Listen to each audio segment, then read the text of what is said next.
Welcome to cooperation ahead YouTube channel. നമുക്ക് നേരെ ക്ലാസ്സിലേക്ക് പോവാം. അടുത്തത് section 4, societies which may be registered. Subject to the provisions of this Act, a cooperative society which has as its object the promotion of the economic interest of its members or of the interest of the public in accordance with the cooperative principles, or a society established with the object of facilitating the operations of such a society may be registered under this Act. ഏതൊരു society രൂപീകരിക്കുമ്പോഴും അതിനൊരു object ഉണ്ടായിരിക്കും, അതിനൊരു ലക്ഷ്യമുണ്ടായിരിക്കും. So section 4 ഇതിൻ്റെ ലക്ഷ്യങ്ങളെക്കുറിച്ച് പറയുന്നത്. ഇവിടെ ആദ്യത്തെ പാരഗ്രാഫിൽ 3 ഒബ്ജക്റ്റാണ് പറയുന്നത്.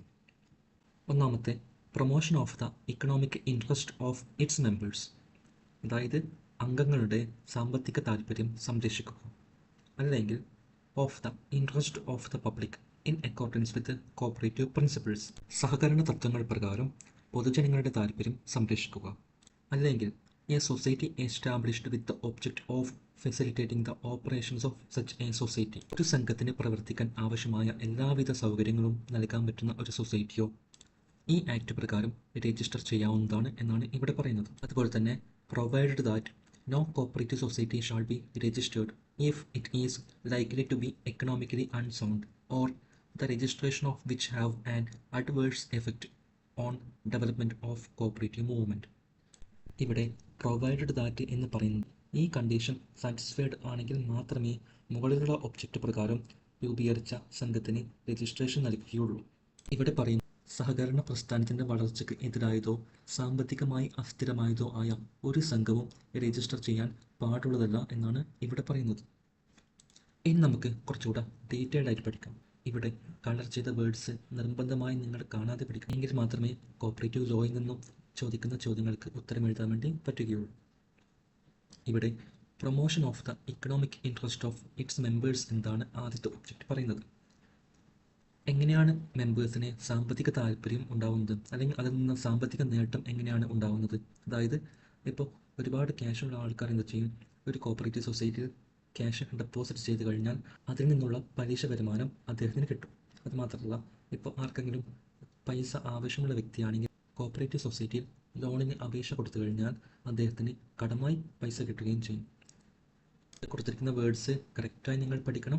Promotion of the economic interest of members എന്നാണ് പറഞ്ഞിരിക്കുന്നത്. നാളെ ചിലപ്പോൾ എക്സാമിൻ promotion of the social interest of members എന്ന് ചോദിക്കാം, അല്ലെങ്കിൽ മെമ്പേഴ്സ് എന്നതിന് പകരം promotion of the economic interest of family members എന്ന് ചോദിക്കാം, അല്ലെങ്കിൽ promotion of the economic interest of all persons എന്ന് പറയാം, അല്ലെങ്കിൽ promotion of economic interest of promoters എന്ന് പറയാം.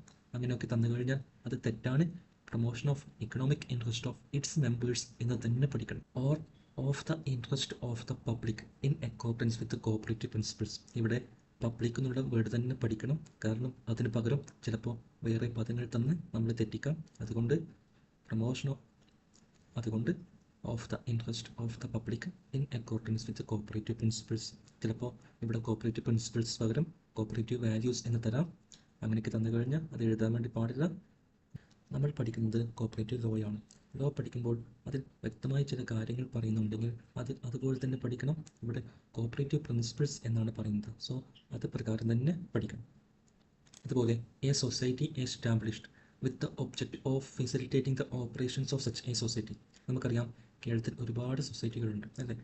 ഒരു സൊസൈറ്റിക്ക് അതിൻ്റെ പ്രവർത്തനം സുഗമമായി നടപ്പിലാക്കാൻ പറ്റുന്ന എല്ലാ സഹായവും നൽകുന്ന മറ്റൊരു സൊസൈറ്റിയോ ഇത് പ്രകാരം രജിസ്റ്റർ ചെയ്യാവുന്നതാണ്. ഇവിടെ may be registered under this act എന്നാണ് പറയുന്നത്. സോ ഒബ്ജക്റ്റുകൾ പഠിച്ചു. 3 ടൈപ്പ് ഓഫ് ഒബ്ജക്റ്റാണ് ഇവിടെ പറയുന്നത്.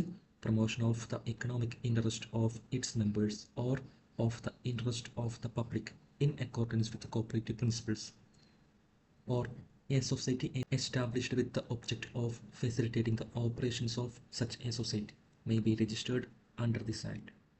രണ്ടാമത് പറയുന്നു, provided that no cooperative society shall be registered if it is likely to be economically unsound. Economically unsound ആയ സൊസൈറ്റികൾ രജിസ്റ്റർ ചെയ്യാൻ വേണ്ടി പാടില്ല, അല്ലെങ്കിൽ the registration of which have an adverse effect on development of cooperative movement. സഹകരണ പ്രസ്ഥാനങ്ങളുടെ വളർച്ചയ്ക്ക് എതിരായ സൊസൈറ്റികൾ ഒരിക്കലും ഈ ആക്ട് പ്രകാരം രജിസ്റ്റർ ചെയ്യാൻ വേണ്ടി പാടില്ല. സോ മുകളിൽ 3 ഒബ്ജക്റ്റ് പറയുന്നുണ്ട്. ആ 3 ഒബ്ജക്റ്റിൽ ഏതെങ്കിലും ഒന്ന്, അത് കൂടാതെ ഈ താഴെയുള്ള ഈ 2 കാര്യങ്ങൾ, ഏതൊക്കെ 2 കാര്യങ്ങൾ? ഇക്കണോമിക്കലി അൺസൗണ്ട് ആകാൻ പാടില്ല, കോപ്പറേറ്റീവ് മൂവ്മെൻറ്റിൻ്റെ വളർച്ചയ്ക്ക് എതിരാകാൻ വേണ്ടി പാടില്ല. അങ്ങനെയെങ്കിൽ എന്ത് ചെയ്യാം? ഒരു കോപ്പറേറ്റീവ് സൊസൈറ്റി ഈ ആക്ട് പ്രകാരം, KCS ആക്ട് പ്രകാരം രജിസ്റ്റർ ചെയ്യാവുന്നതാണ്. നിങ്ങൾക്ക് ഈ വീഡിയോ ഇഷ്ടമായി കഴിഞ്ഞാൽ ലൈക്ക് ചെയ്യുക, കമൻറ്റ് ചെയ്യുക, നിങ്ങളുടെ സംശയങ്ങൾ കമൻറ്റ് രൂപത്തിൽ ചോദിക്കുക, ഇഷ്ടപ്പെട്ടാൽ മറ്റുള്ളവർക്ക് ഷെയർ ചെയ്ത് കൊടുക്കുക.